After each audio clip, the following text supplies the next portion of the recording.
But like when someone's like, well, I don't agree with DEI, like, okay, which part? Tell me which part. First of all, tell me what it means. Diversity, equity, and inclusion. And then tell me which part you don't like and let me tear it apart. But like, don't just tell me you don't like DEI because it's woke. Like, shut up. Like, stop parroting what you're hearing on the internet and do your homework. One quick thing brings you easy, actionable ways to support your local community in times where we need it most. If you're feeling overwhelmed and just don't know where to start, join us on this journey as we make meaningful connections with local businesses, organizations, and neighbors. Today, we're joined by Cordy and Anthony of the Human Rights Campaign.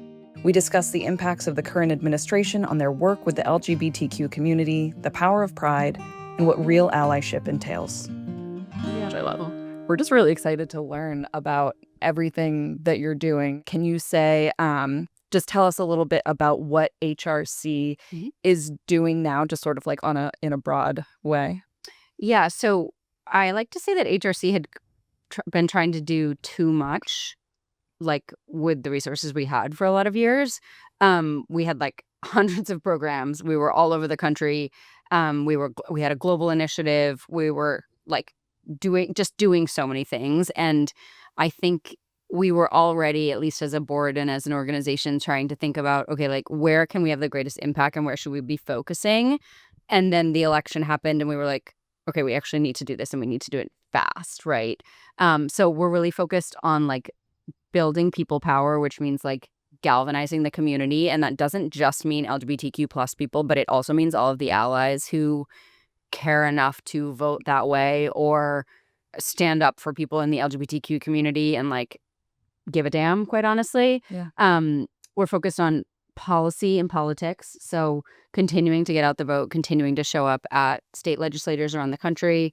We're focused on education, which means, yes, we're keeping a lot of our equality programs, which are around like welcoming schools is one of my favorites, where we go in and train teachers and administrators on how to navigate LGBTQ kids in their schools and how to navigate name changes or bathrooms or whatever it is.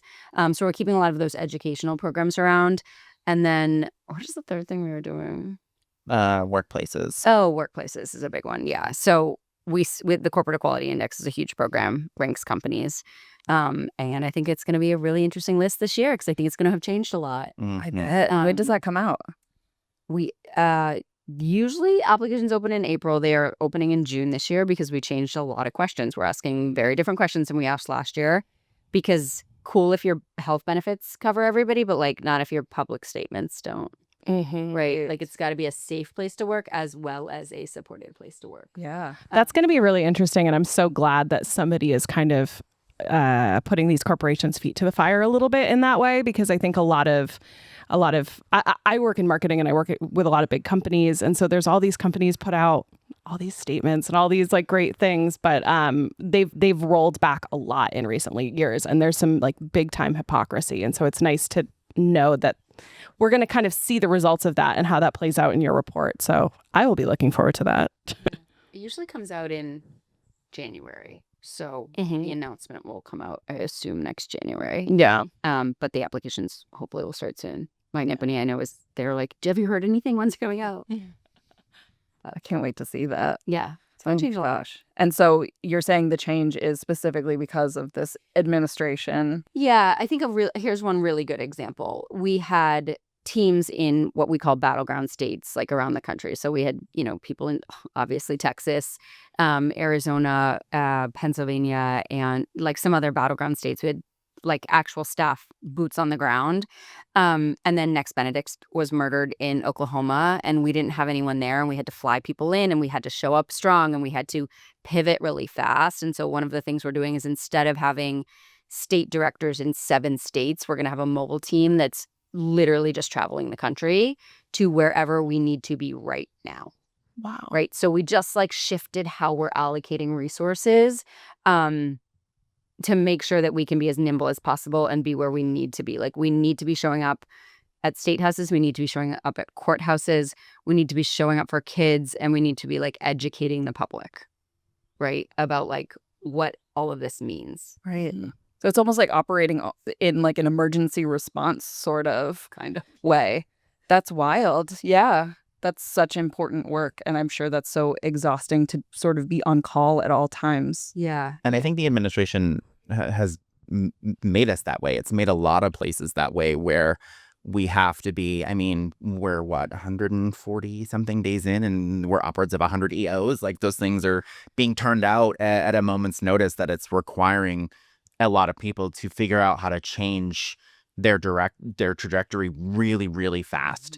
And I think HRC is a good example of like realizing that prior to this, maybe we weren't as good as we thought we were at being able to be super nimble. So we had to make those changes so that as these things are coming out and these different places need us, we are able to now better respond to the call, if you will. So it's definitely something that we have to be constantly watchful on, but it's also like, it's tiring. Yeah. It's tiring, the amount of information that comes out and that we're all exposed to. It's hard to keep track of like knowing what's going on where at any given moment, and like where to put your energy is just as trying to be a person living in the world. So it's nice to see those changes happening, but still like, it's still jarring to be like how quickly things happen and how fast we have to move on them. Yeah, I think that's something that's actually really important about the organization. So HRC is we have staff, like 100 and, 50 people on staff. That's an average number. I'm making that up a little bit in my head. And the main office is in DC. We own a building just a few blocks from the White House, which is very, like, pretty cool for a progressive organization. We have a huge staff, and they're tired and they're working all the time. And a lot of them are members of the LGBTQ community. And if they're not, everybody who works there, like, they care about it so deeply. All of our staff are also members and donors of the organization by choice. They're not forced to be. But so you have to remember that, like, that the level of, like, the getting yourself out of bed and then also doing it as your job is really exhausting. And then the other thing about HRC that makes it incredibly unique is the volunteer, and I use the word army, which is like a little bit, sounds dramatic, but it is. We have over 30 steering committees across the country. Like, we're involved in the New England Steering Committee, which covers 6 states here. But there's over 30 of those across the country.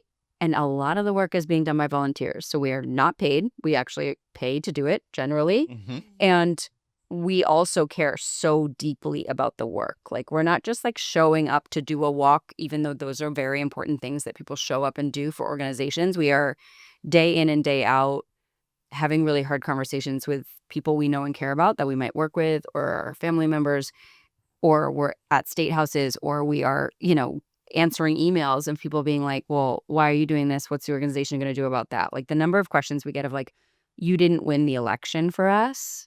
Like, imagine how that like grates on people over time. Like, it's really hard. Like, I think it's so important for people who care so much to like really find a way to stick together when things get really hard. And it's something that HRC's volunteers do very well, but it's hard work.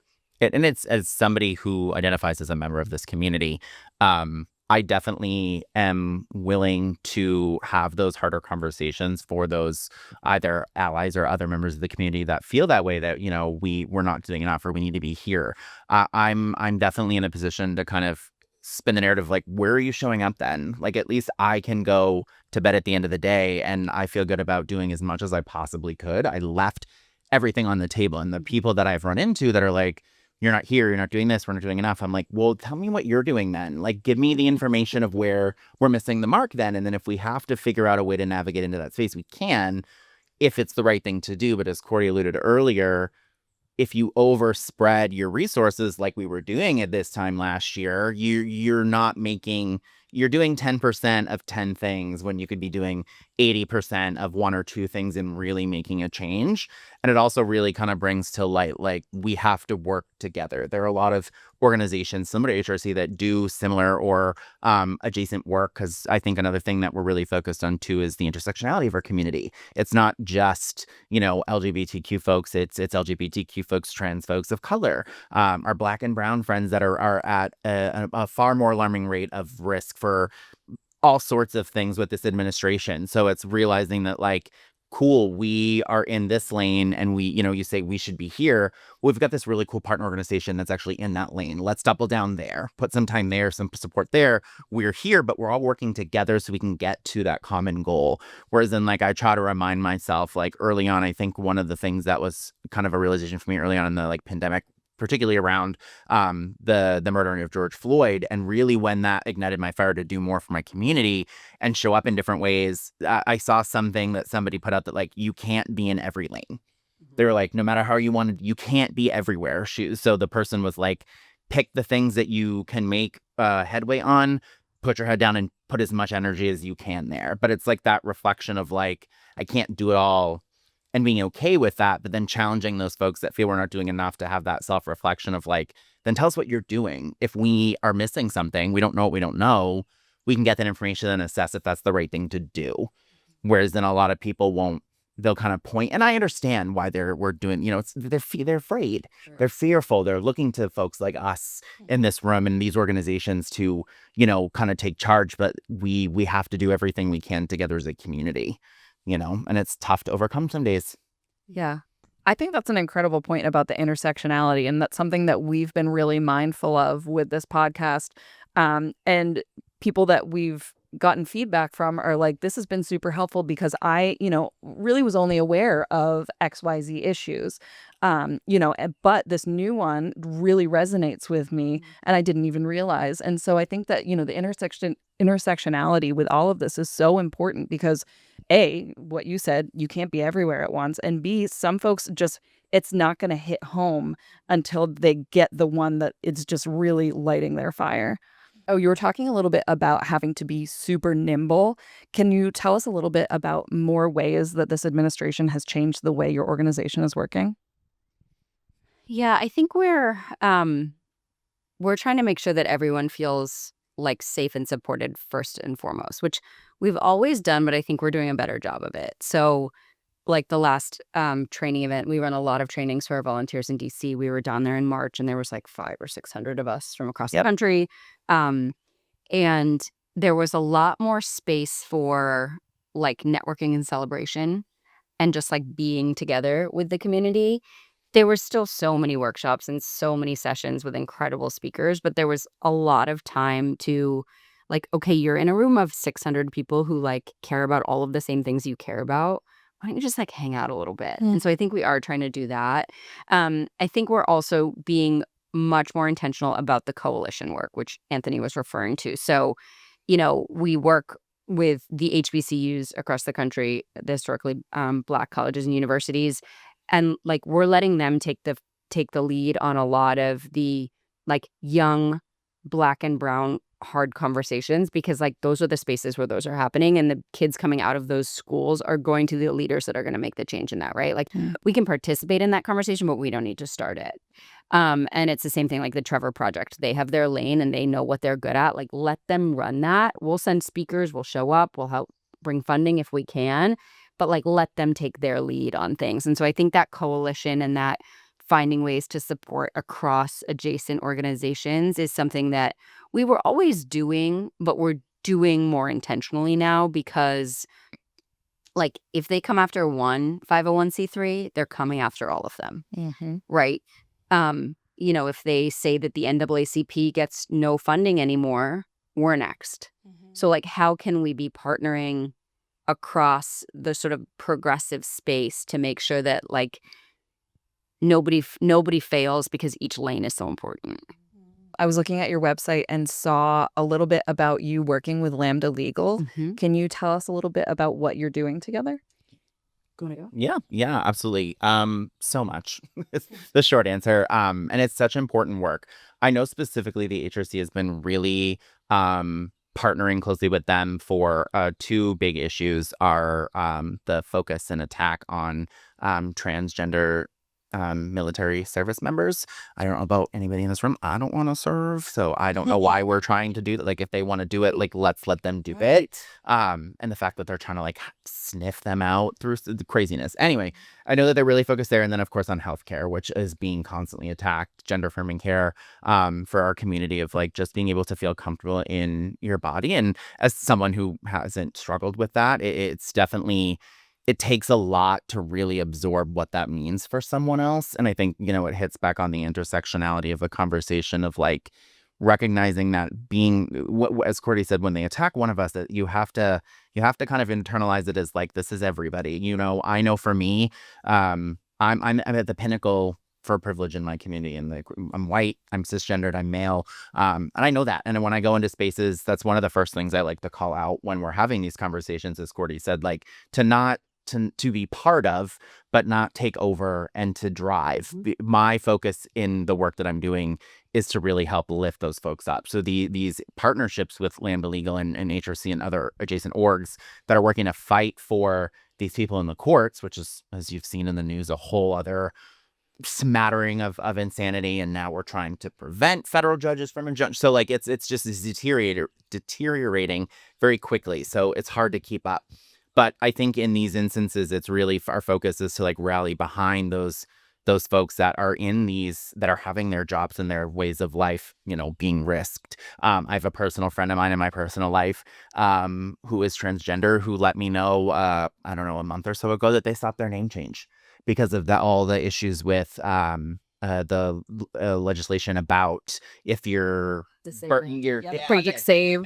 You couldn't vote or something like that. And that's like coming up in New Hampshire now. My mom went to vote in some local election. They live in northern New Hampshire on Lake Winnipesaukee, and they asked her for her birth certificate, which is not the same as her license because she is married to my dad. Like they're in a heterosexual relationship, and she was still like, this isn't just going to affect people who are LGBTQ, right? Like that's one of those intersectional things that, like, I'm getting married later this year and I am no longer planning to change my name.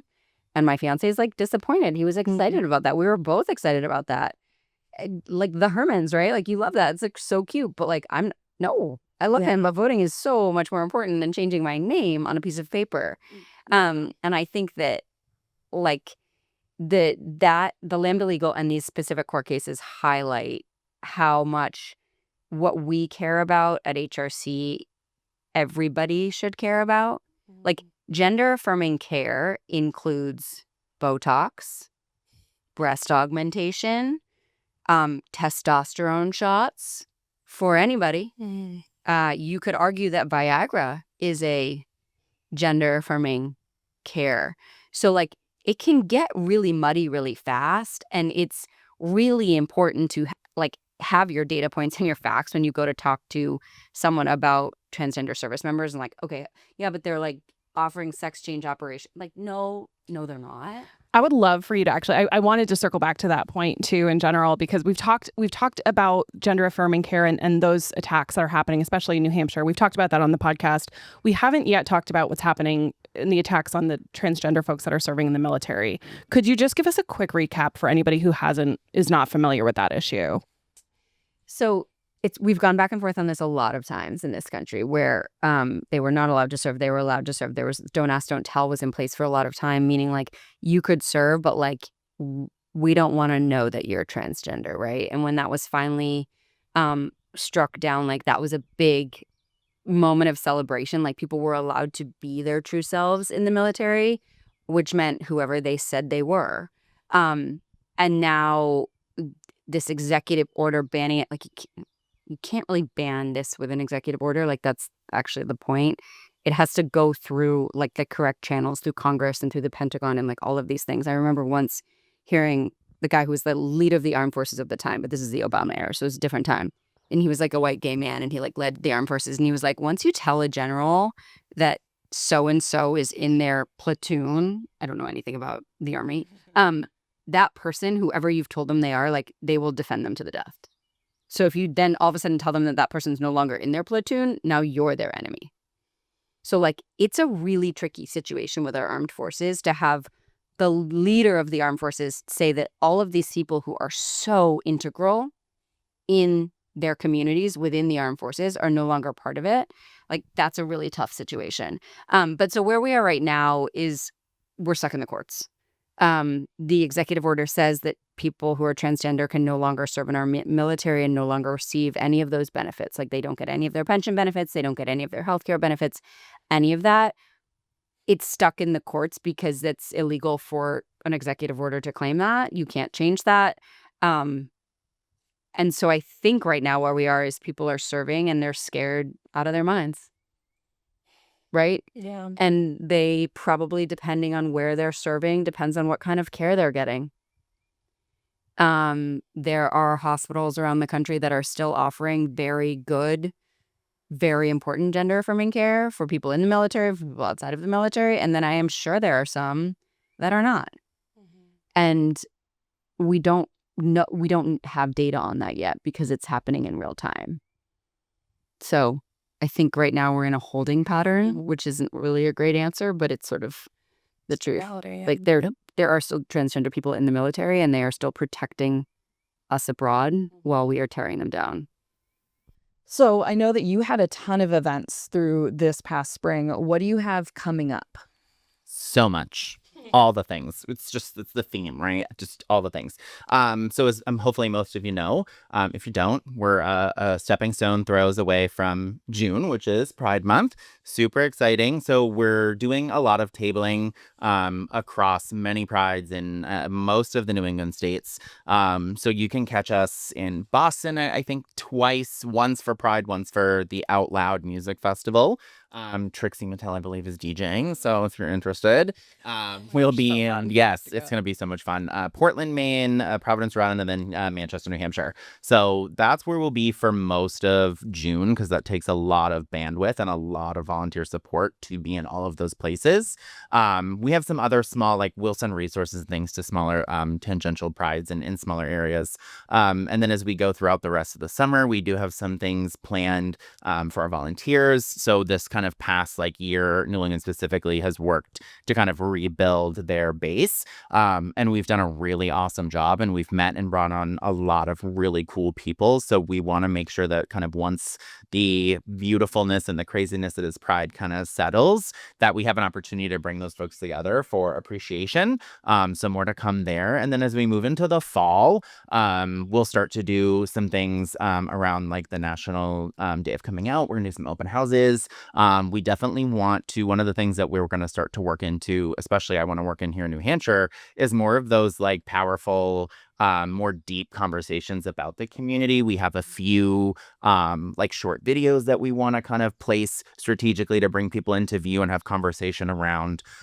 So lots of different things. And like I said kind of earlier, we don't always know what we don't know. So anybody listening, if they have interest and want to pitch an idea or want to know about something, we're super open to those things as well, to be able to expand across what we can bring. Because that's one of the other things too that HRC is focusing on this year, is just being in community and allowing the individual steering committees in those areas to kind of drive the work. Because our staff partners, as Cordy was talking about, we do have, a good handful of them, but most of them don't live in the communities that they support. Our particular person doesn't live in New England. So it's kind of hard for her to not dictate, but kind of help drive some of these things when she doesn't know the communities and what events are important and where to show up for the people like we do that live here, which is something I think is another change for them, is that they're kind of shifting more of that drive and responsibility to the community so we can be in those places that we need to be and lift up those events and those things that we can.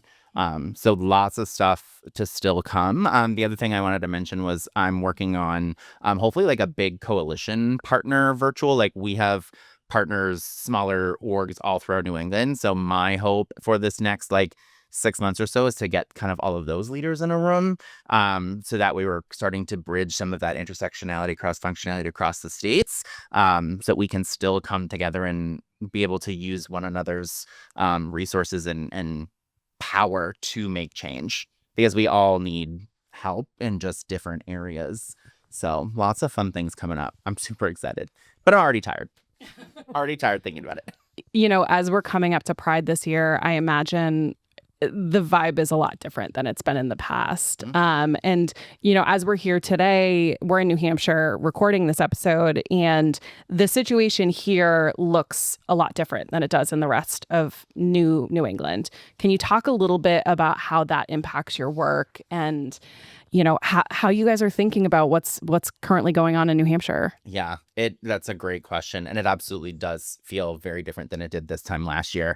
And I live here in New Hampshire, so it's definitely, personal work to me, as well as it is impactful for people to be aware of what's going on here in the other states. As I kind of alluded to earlier, New England kind of gets lumped in together a lot. And a lot of times other parts of the country are just oh, it's Boston, right?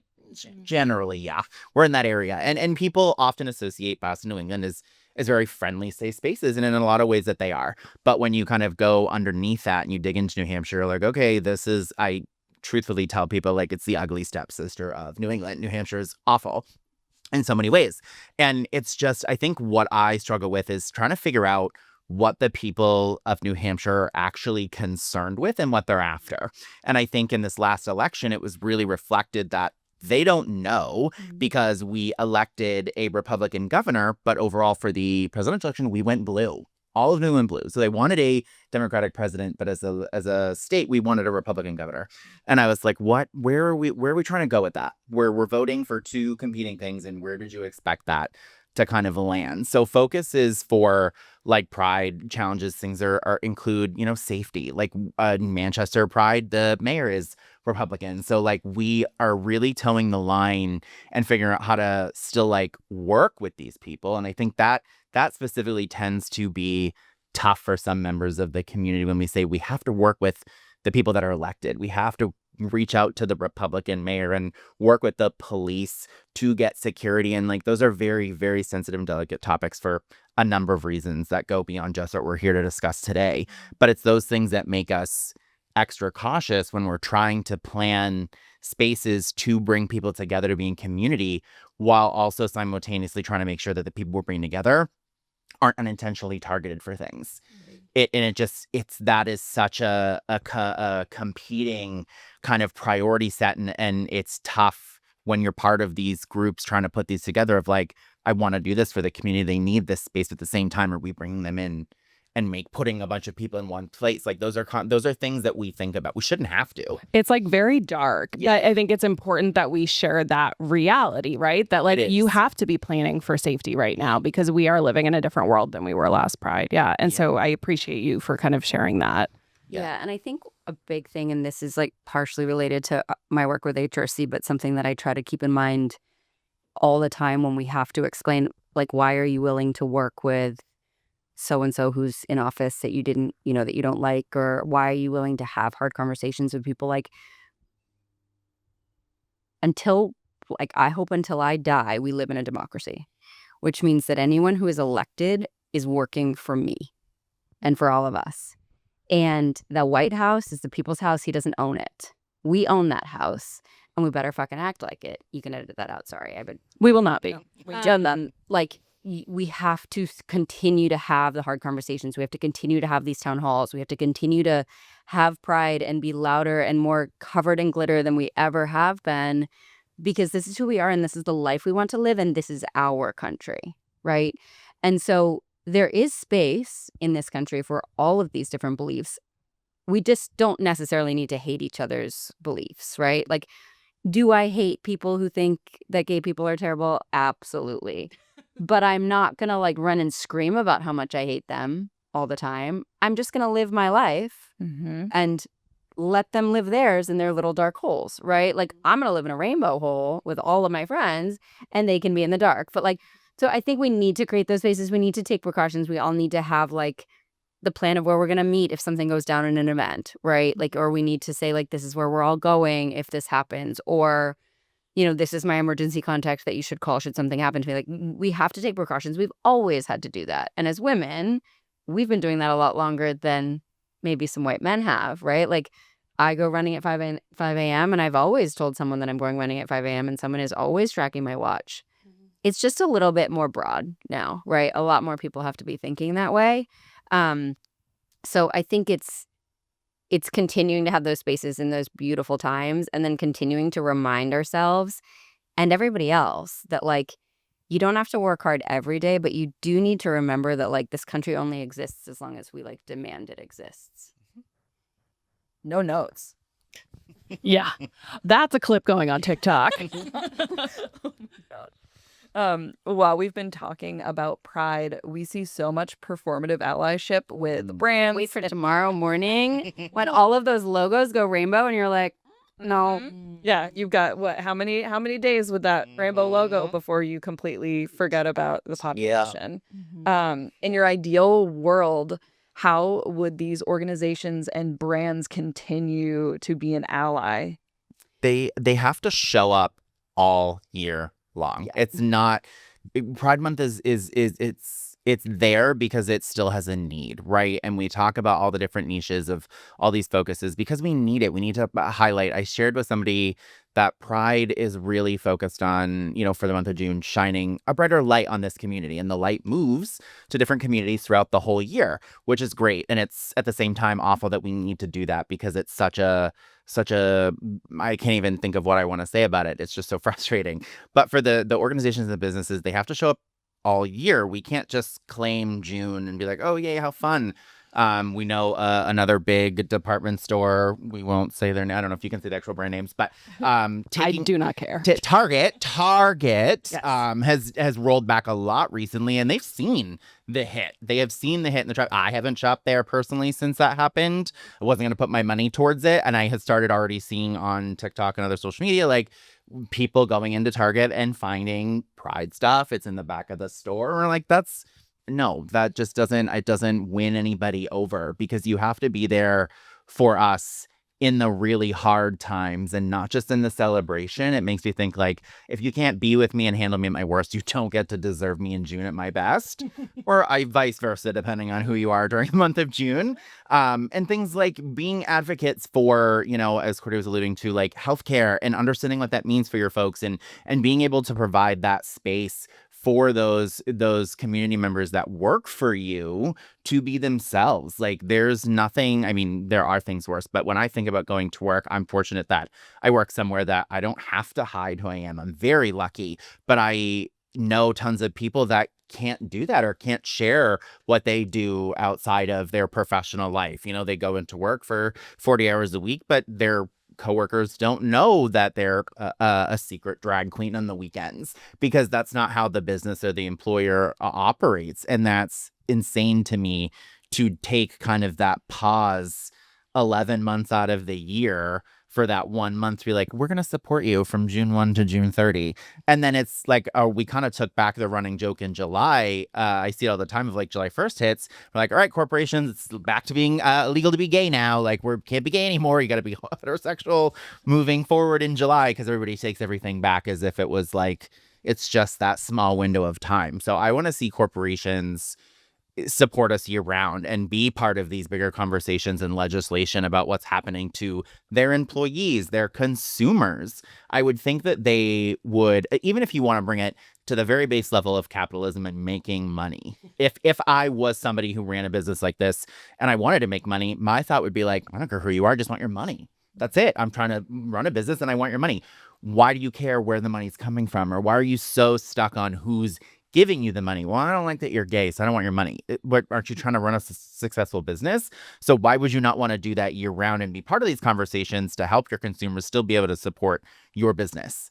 Like it's this odd cycle that they tend to break just for pride. And then they're like, okay, we're going to go back to pretending that you're not real or that we don't have to care for you. And leaving kind of everybody to figure out like what to do in those other months. Yeah. I think two things are really important to me about Pride Month is I also do digital marketing and I hate performative marketing. My company will be doing none of that because I run all of social. Don't change your logo and not have like personal vignettes about why your employees feel supported at your company for being who they are, right? So like don't just like change a logo and say happy Pride in a social post, but like say like, okay, so this Pride Month, we're supporting our employees as we do year round, but we're offering these three special events to highlight this, to educate everyone across our company about XYZ. And so like, I want to see the posts that like they've thought about it. It's more intentional. They're telling you why they're doing it, right? And they're letting their people speak for their own policies. They're not telling you their policies. They're letting people who work there say, I'm proud to work at this company because I feel supported because of XYZ. I think that's really important. The other thing I like to remember, like while Pride is a celebration of the community, it's also a protest. And it has always been a protest, and it should be. So when Target changes their logo tomorrow morning, I hope people are up in arms. I can't wait for that comment section. I will be in a fight in that comment section probably at 7 a.m. Same. I cannot wait for it, because it is a protest. It is we are here and we are always going to be here. We have always been here, regardless of your policies, regardless of what you say, we're here and we can have an impact, right? Target's a great example. Like, they're facing the negative consequences of alienating millions of people in this country. And the data shows we are only getting more queer in this country, right? Like, the younger generations are like, I am not a gender. Oh, okay. We have to figure out what that means, and we have to figure out how to talk about it. Like, I'm a millennial, and like, I just figured out how to use they, them pronouns correctly, right? Like, we all just figured that out, and that's okay as long as we're trying to do it. But like, we're not going to do, none of these companies are going to do themselves any favors in the long run, because the kids are queer and they want to be, and they want you to love them anyway. And if you don't love them, they're probably going to tank your business on TikTok. Right? Like, that's sort of the fact of it. Like, Yeah. So I think it like, Pride is like the month of protest around the work we're doing year round. Yep. I totally agree. And I think it's like the other thing that you mentioned, kind of thinking about as we get more queer, and like, I feel like most, for a big portion of the community, like Target felt queer. Like, Target was the place to go. Like, we would spend our money on all these things, and like, it, granted, somewhat naive on my own part, I'll speak from my own experience of like, to then enjoy something so much and be a consumer, and then to kind of have the business turn its back on you as being like, I spent time, energy, money, all of these things, I talked so highly about it, and it's something you really and truly enjoyed, and then they kind of turn your back on you, and then you're kind of like, it's a really shitty feeling to have really wanted to do something and seen something, and then they're like, well, because we got a little scared because they think that the administration have more power than it does, and like, we're gonna abandon it right away. It's like, you can't give up this at the moment it gets a little challenging. You have to be willing to fight those things, and you have to kind of stand up for the things you believe in. And Target's an example that didn't. They folded. And then we have examples like Harvard that was like, nope, we're going to still enroll international students. You can shove it. They stood up for what they believed in, and there was financial implications for that. And as a institution, they were like, we don't care. The principles are what matters. Money is important. Money talks, for sure. But it's instances like this where you really see organizations, including, higher ed, that are still businesses at the end of the day. They need to make money in order to continue serving, that we're like, we're standing by what we believe to be right and true. And Target was like, we're not. Yeah. And I think, like, I admire Harvard so much. They also have the coffers that are bigger than this country in a lot of ways, which allows them to be, right? But so does Target. So does Amazon. Mm-hmm. And Target folded under no pressure. You know what I mean? That was what was crazy. It was like preemptively folding. Yeah. And I think, I don't remember who originally said this, but like, when someone's like, well, I don't agree with DEI, like, okay, which part? Tell me which part. First of all, tell me what it means. Diversity, equity, and inclusion. And then tell me which part you don't like, and let me tear it apart. Right? Like, I don't like diversity. Okay, so you don't have any friends who don't look like you, don't sound like you, aren't from the same heritage as you, aren't the same religion as you, aren't from the same town as you. That's diversity, right? Okay, I don't like equity. Okay, so you don't think that everybody should have a fair shot at this American dream we talk about? Like, everyone isn't entitled to life, liberty, and the pursuit of happiness, because that's what it says, right? Or you don't like inclusion, like, okay, then like, your kid doesn't get to come to my kid's birthday party because I don't like them. Well, why are you excluding people? Like, so tell me what you don't like about it, and then I will tear it apart for you, right? But like, don't just tell me you don't like DEI because it's woke. Like, shut up. Like, stop parroting what you're hearing on the internet and do your homework. So one thing that I think is super important that Harvard is doing, because they have the money, is they're offering free classes on the Constitution. Like, for everybody in the whole world. Okay, I'm gonna go do it. Like, we need those classes right now. We do. We often forget what's written. Yeah, and I think that's something that like, people need to like, do your homework. Don't rely on Facebook or TikTok, whatever it is. Like, do your homework. Like, I remember the SAVE Act. We were talking about the Voting Rights Act earlier. I read it because I'm getting married and I want to know if I can change my name. Yeah. Like, go read the bills, hold them accountable. You were watching these clips of these town halls where someone's like, you voted to strip my health care. And they're like, no, I didn't. Some Republican guy yesterday literally goes, I didn't know that was in the bill. That was wild. For anybody that doesn't know context, there was, what was the town hall, right? Mm-hmm. That his constituents asked about something he voted for, and he blatantly shared with the town hall that he did not read the bill he voted for because he didn't know that provision was in there. Like, this is why you're there. Like, what are you doing? So I think people just like, I encourage people all the time, if there's something you don't like, go do your real homework on it.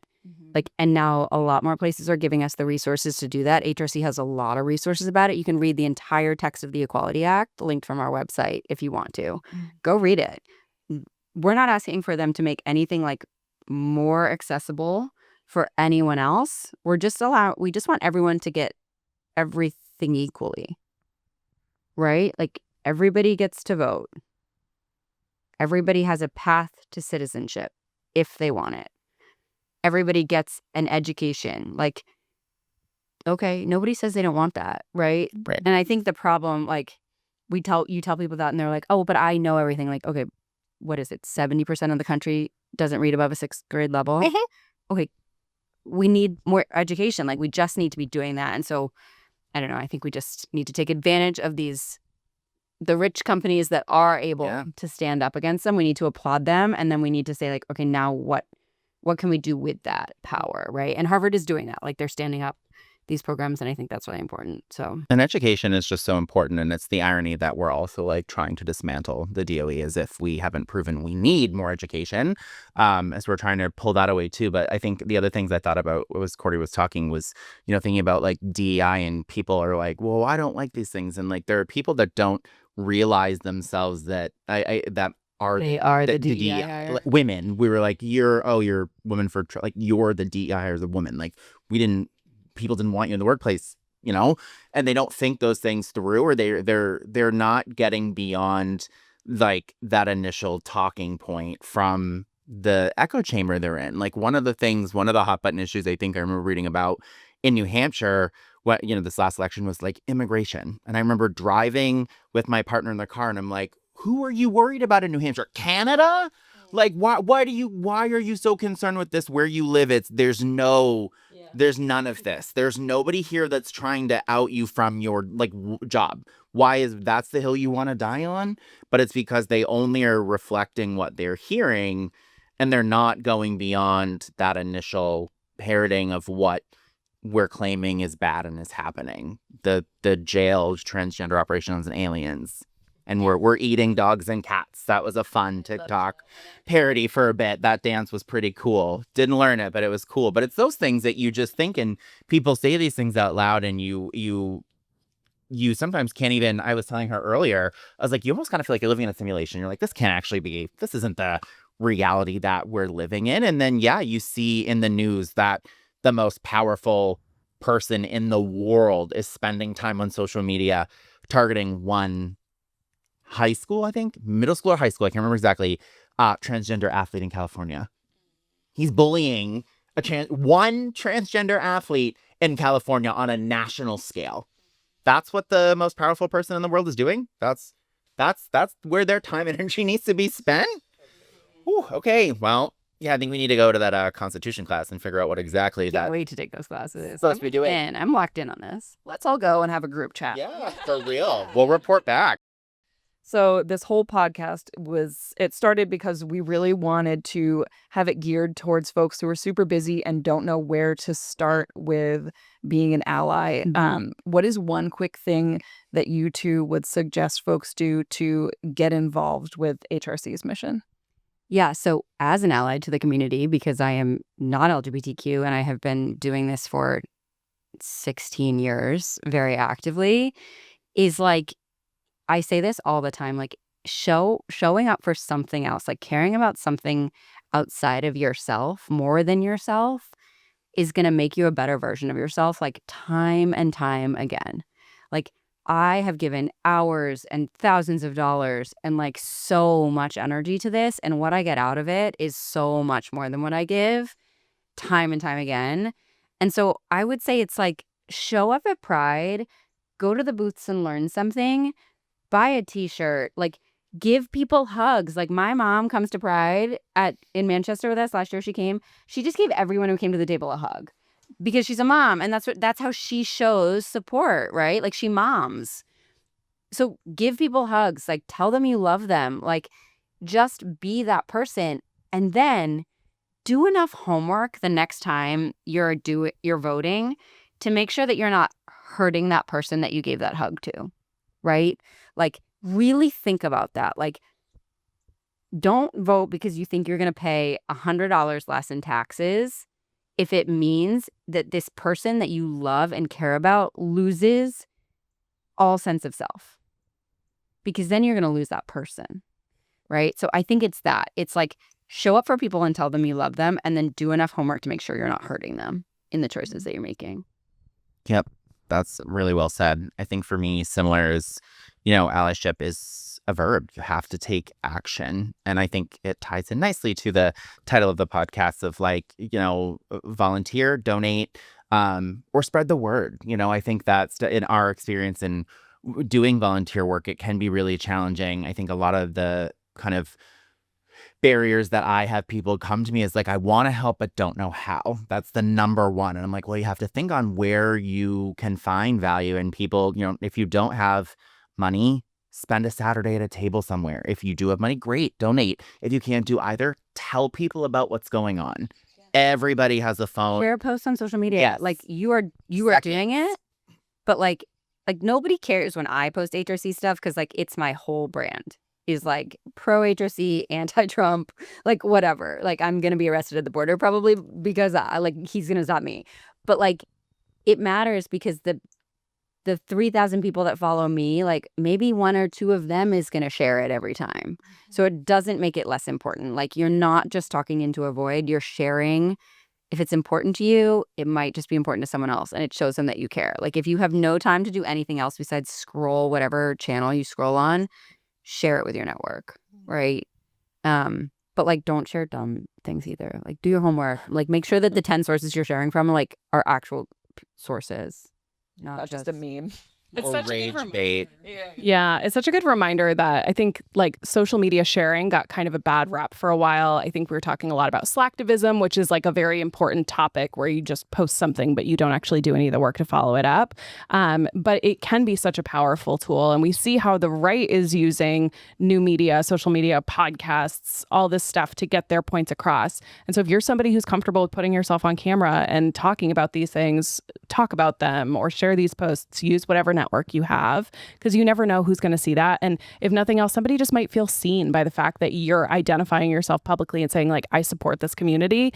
You never know how far that ripple effect might go. And that's such a good one quick thing. It's easy. Yeah, For and I think it's like showing up at work when you can. So like, I work at a healthcare tech company, and I run all of our social, and I preemptively a couple months ago went to our CEO and head of HR, and I said, do I need to be like, do we need to temper any messages during Pride Month? Not do them, but are there any like legal phrases that we need to be careful of given the legal landscape, right? Like, so that we planned ahead. And I said, and to be clear, I don't want you to say yes to this question, but I know that like I need to be responsible and ask it. And they both said no.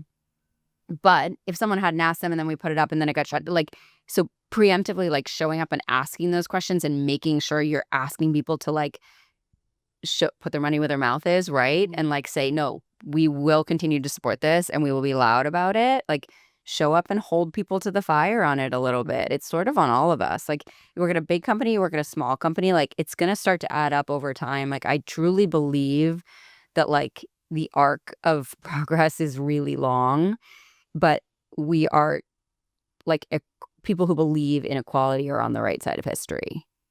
And we have to continue to like show up in whatever ways it is, time, treasure, talent, like just using your voice, right? And wherever that is. So if it's in your workplace or if it's at a store and you feel like someone's not being given the same treatment they should be given, like going and helping them out, right? Like, it's just doing the little things are going to add up over time.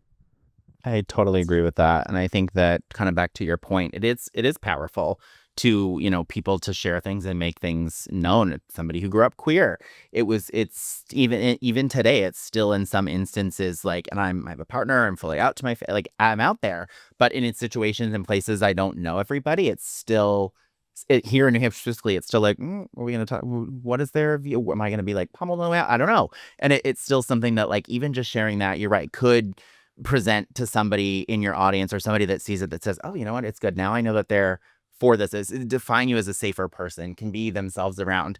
And like when you really reel it back to the fundamentals, like in a lot of ways, and it's another kind of space that it's tough to talk about. It's like even just sharing those things, you might be saving somebody that you don't know you're saving.